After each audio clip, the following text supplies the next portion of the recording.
So let's do this example. So we have for the IVP, y prime equals 3x minus y, and y with initial condition y of 0 equals 4.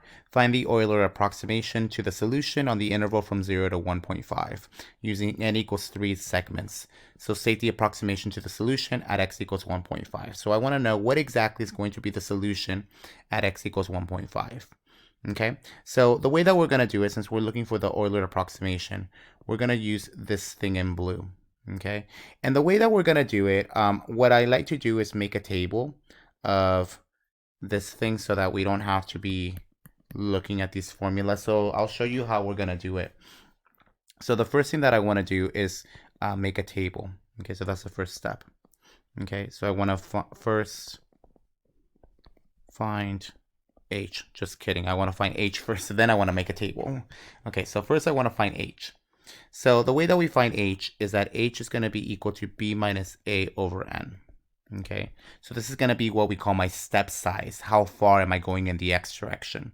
So you can see that b in this case is going to be this 1.5, and then a is going to be the 0 divided by n. N is, in this case, is a number of segments. So we want 3 segments. So it's going to be divided by 3.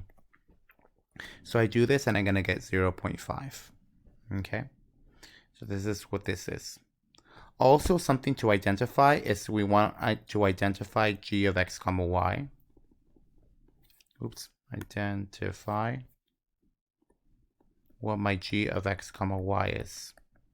And if you see, my g of x comma y is basically going to be whatever is on the right-hand side of my y prime. So if I look at my differential equation, my g of xy is going to be 3x minus y.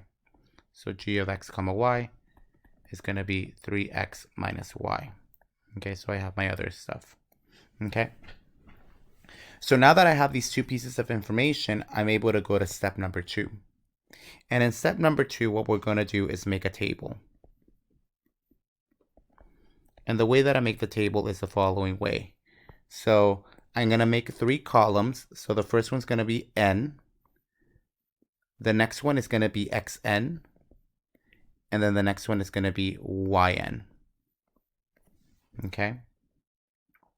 So n is going to be my number of line segments. So basically, I'm always going to start with 0. Okay. And then I want to make 3 segments, so it's going to be 1, 2, and 3.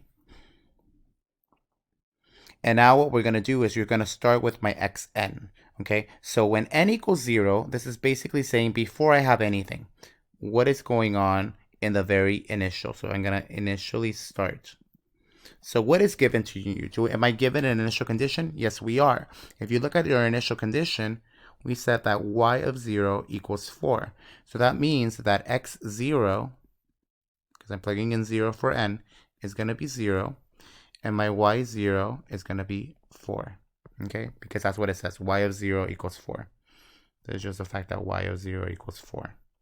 Okay? So we have that. That's the initial part. Okay? Now we're going to go to my first segment. Okay? Now my first segment, that's going to be x1. Now, how do I find x1? Well, the way that I find x1 is that I have to add x0 plus h. Okay? So I'm going to add x0 plus h. Okay? So this is going to be equal to x0 in this case was 0. And then h was 0.5. So my answer is 0.5. That's what this x1 is equal to. Okay? So now, let me move it a little bit over. So now let's find what my y1 is going to be equal to.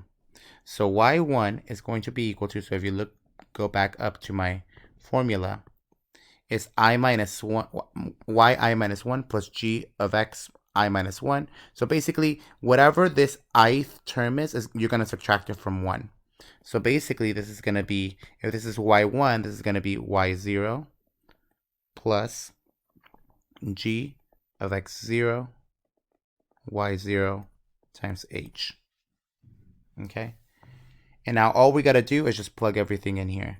So y0 is just equal to 4 plus g of x0 y0. So that means that I'm plugging this x0 y0 into this formula. So that's going to be 3 times 0 minus 4, and then times h. H in this case was 0.5. Okay, because remember h was 0.5. So when I put this into my calculator, what I'm going to get is 2. So that's what my y1 is equal to. y1 is equal to 2. Okay, now I'm going to go to n equals 2.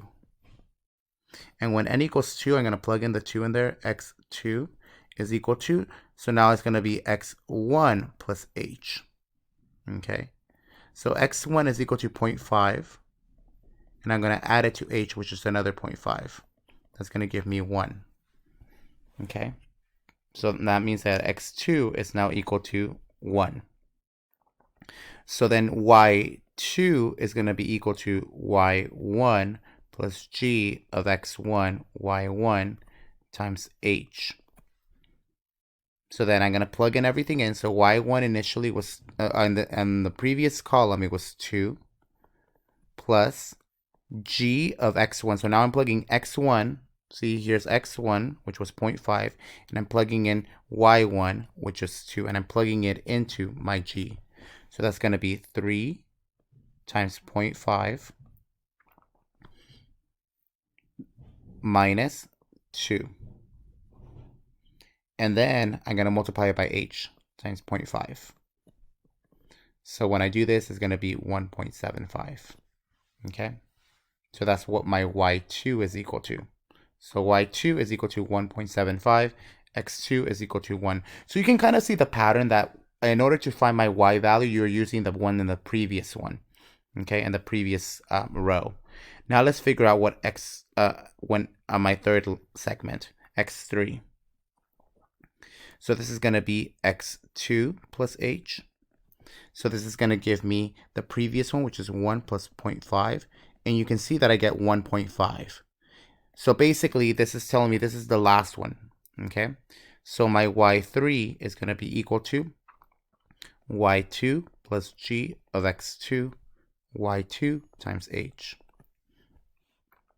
So my y2 from the previous one was 1.75.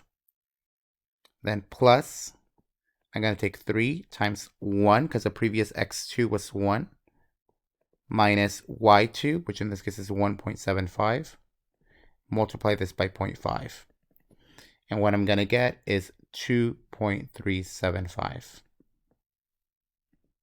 Okay, so this is my solution for at x equals 1.5.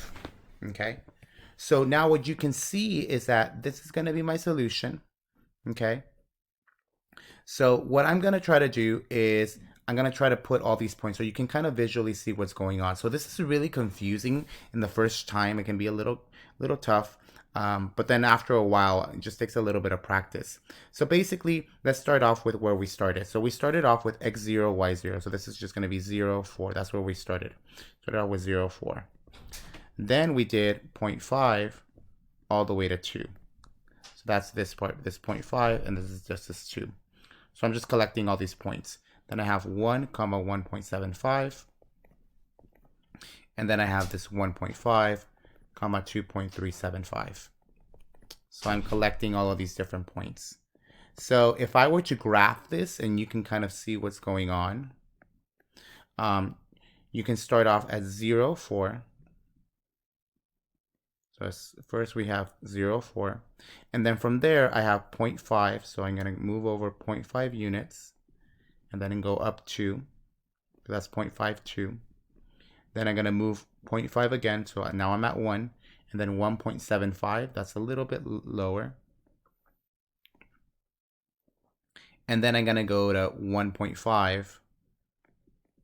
And then 2.375, which is about here.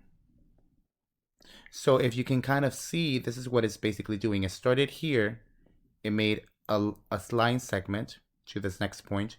From here, I found the equation of the line, made another segment, then again, found another segment, okay? So I don't know quite what the solution kind of looks like, but it's kind of, I'm saying that using this method, I'm kind of starting to figure out what a solution of would kind of be like. So basically what we would say is that at x equals 1.5, okay, the y value is going to be approximately 2.375. Okay, so even though I did not solve this differential equation, okay, I did not solve this guy, okay, I was still able to use this method to try to figure out somehow what y is.